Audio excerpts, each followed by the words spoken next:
wani dattijo ya gaya mu ya ji wani wa'azi ya ce akar makallawa ni fa ina so in shaida maka ina da 'ya'ya maza ba za su irgu ba, ma'ana suna da yawa kuma Allah ya rufa musu asiri. Ina da 'ya'ya mata na da na aurar da su. Ya ce wallahi malam babu 'ya'yan da nake jin daɗin su irin 'ya'yana mata da na auren su.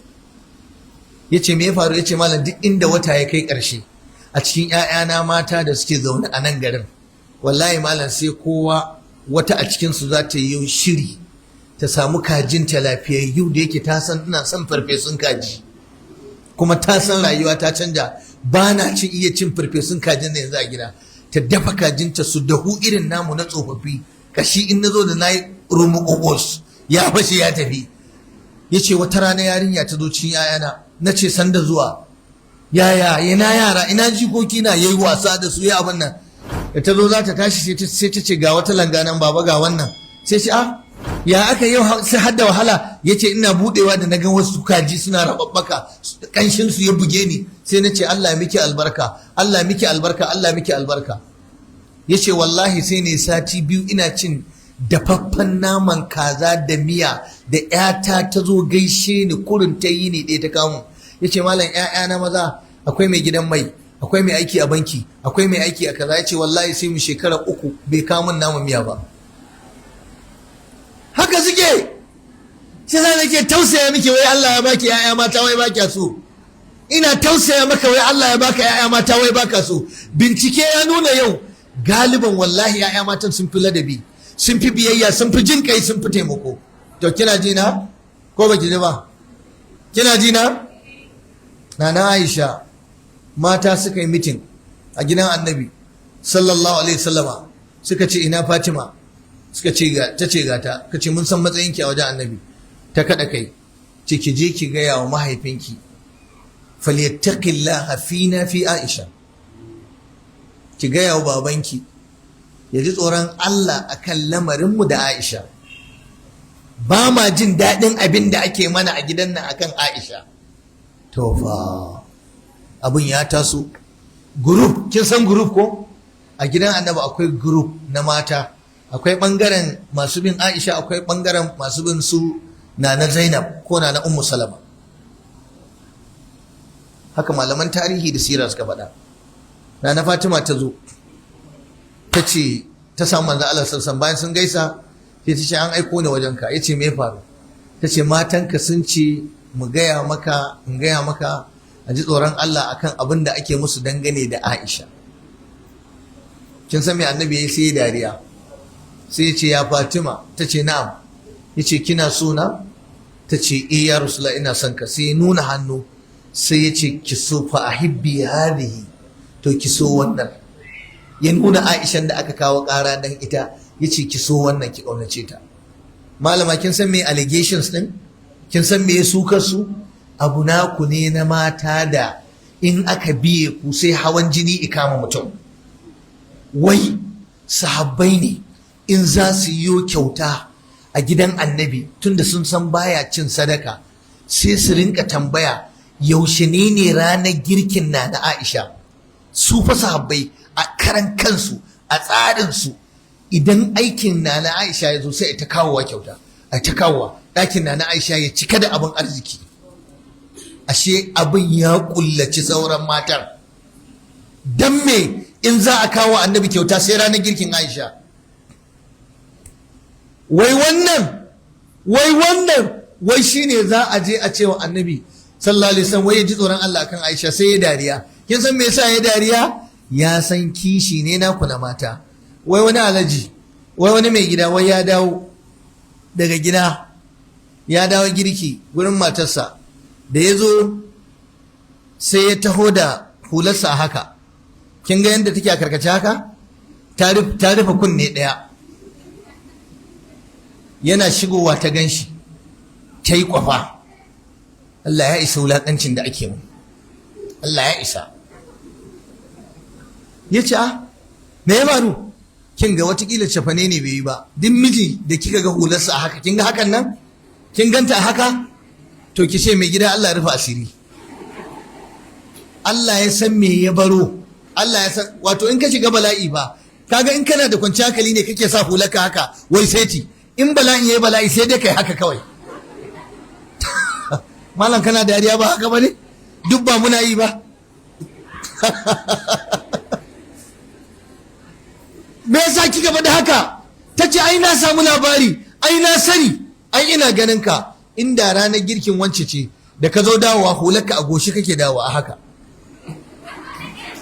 To duk ranar da kina jina ko duk ranar da kika ga namiji ya shigo gida a haka, to wannan 90% kenan a daidai yake, ma'ana komi normal kenan. Kin ga haka din nan ba magana. Laifinsa wato tun da ɗakin amarya ne bari a mata sakon hula har a sauke ta a kan goshi.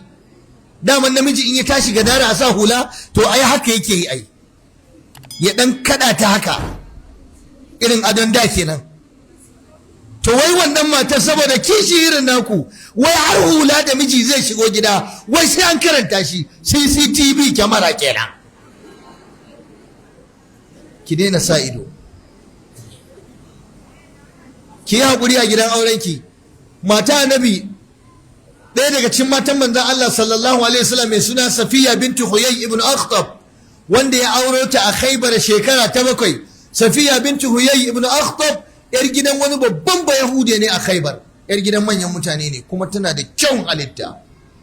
Dan saboda kyan halittarta da Allah ya mata, bayan an raba ganima a Khaybar, sahabbai suka ce kai, wannan yarinyar ta fada hannun wani, ka ta nunawa ba zan tsaya ba sai lokaci yayi, ga wanda ya gabatar da ni nan. Kin san waye Safiya? Ina mai suna Safiya? Ba Safiya ba fa, Safiya. Ba waye ba, duk wacce aka ce mata Safiya sun gama kashe ki. Me sunan da daidai? Safiya. Safiya. Da haka mijinki in ya zo kiranki Safiya, in ya ce miki Safiya to ya raina ki. Suka ce wannan baiwar Allah a ɗauke ta daga hannun wannan sahabi, a mayar da ita wurin annabi saboda babanta babba ne, kuma ga irin halittar da Allah ya mata. Annabi ya aure ta. Wata rana malama, ashe kishi ya kama mata annabi, an aure wata yarinya karama mai karamin shekaru ga kyan halitta. Da haka ke ma ki sani, in Allah ya miki kyan halitta kika je cikin kishiyoyi, ilahi azimu ki lazimci hijabi kuma ki bi a hankali. Wannan kyan halittar naki in kin yi wasa sai kin biya haraji a gidan, a gaban kishiyoyi, musamman Allah ya jarabe ki da kishiyoyi masu shekaru wanda suka tara 'ya'ya sa'anninki. In baki yi da wasa ba wallahi da gaske ba sai sun sa 'ya'yansu sun miki shegen duka. Yanzu duka suke yi a gida. Kin san me suka ce mata? Wani abu ya shiga tsakaninsu, ki gafara da Allah 'yar gidan Yahudawa, gafara da Allah 'yar gidan Yahudawa.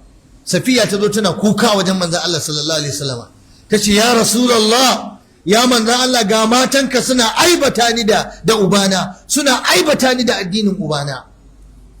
Annabi ya ce haka suka ce miki? Ta ce eh. Ya ce to ki koma ki ce da su, a cikinku wace ce yar gidan annabi, babbanta annabi, babanta annabi, kaza ɗinta annabi, wace ce ta fito daga gidan annabawa sama da ƙasa?